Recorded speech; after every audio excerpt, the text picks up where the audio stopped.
जय श्री कृष्ण।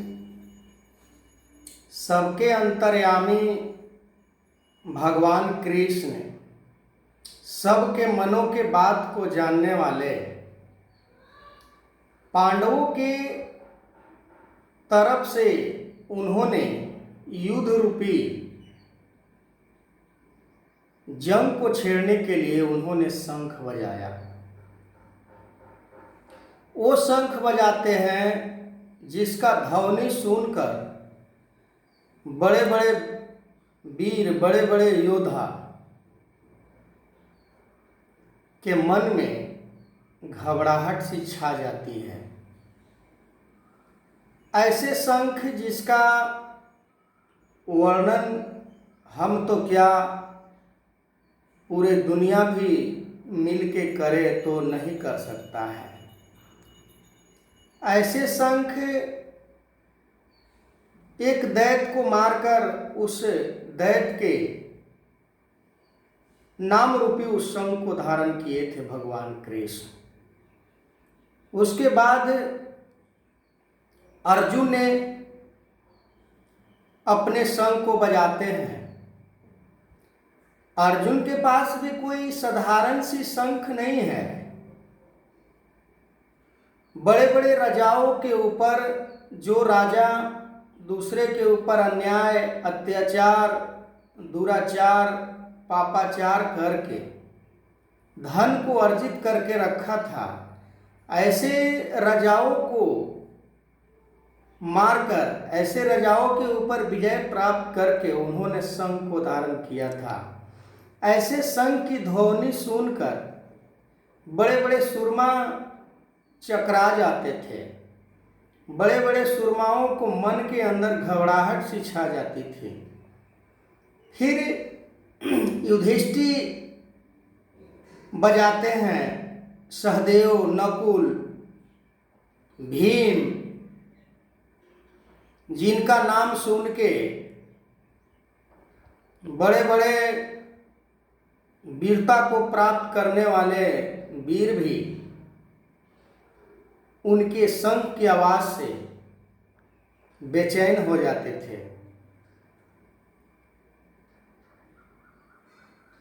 धर्म शास्त्रों में, गीता में ऐसे ऐसे बात जो लिखी गई है,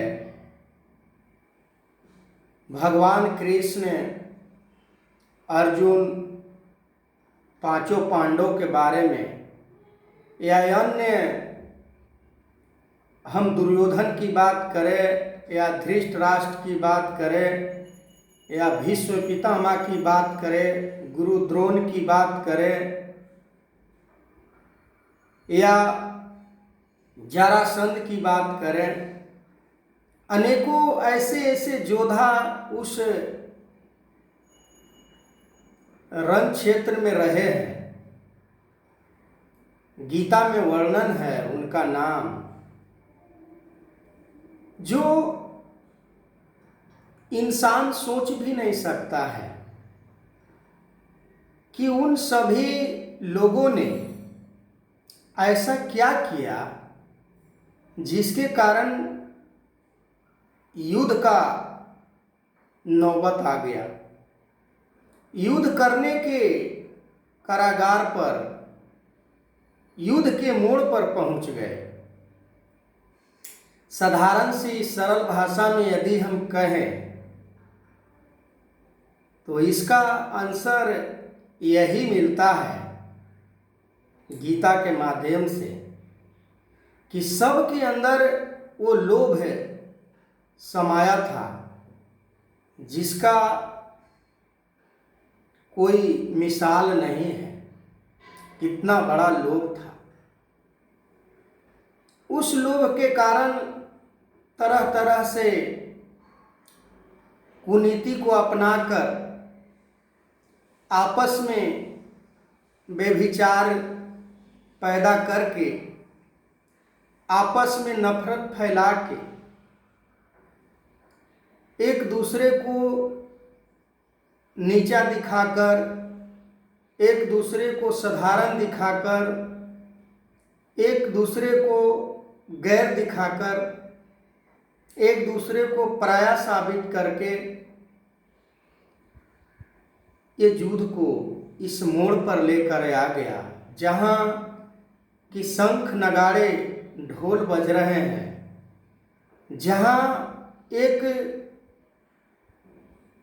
एक ही परिवार के सभी सदस्य हैं, पर एक दूसरे को मारने के लिए इतना उतावले हैं, एक दूसरे को वध करने के लिए इतना मन में उत्साह है, मन में इतना उमंग है कि मैं कैसे कितना जल्दी इसका वध करूं और राज सत्ता को प्राप्त करूं।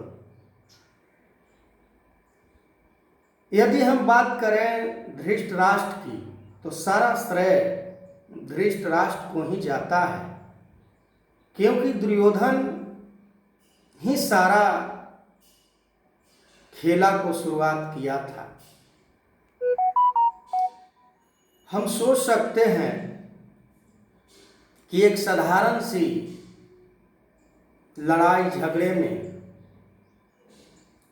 कितना नुकसान उठाना पड़ता है एक दूसरे इंसान को, पर जहाँ पर बड़े बड़े सेना, बड़े बड़े ढोल नगाड़े बज रहे हैं, तलवार भाला उछाला जा रहा है, वहाँ पर भगवान स्वयं कृष्ण भी हैं, पर किसी के मन में एक किंचित मात्र भी सोच उत्पन्न नहीं हो रहा है कि हम भगवान से कैसे जीत सकते हैं, भगवान से कैसे विजय प्राप्त कर सकते हैं, क्योंकि सभी के मति मारी गई थी, सभी को ज्ञान लिप्त हो गया था, सभी के मन में द्वेष भावना प्रवेश कर गया था, सभी के हृदय में नफरत की बीज बोई गई थी। इसके कारण जहां प्यार की बात की जानी चाहिए थी, क्योंकि सब अपने थे, पर वहां लड़ाई झगड़े, भाला गणासा से वध करने के लिए एक दूसरे के ऊपर फिदा है। तो मैं अभी के लिए इतना ही, आगे मैं कंटिन्यू करूंगा इस वीडियो के। तब तक के लिए जय श्री कृष्ण।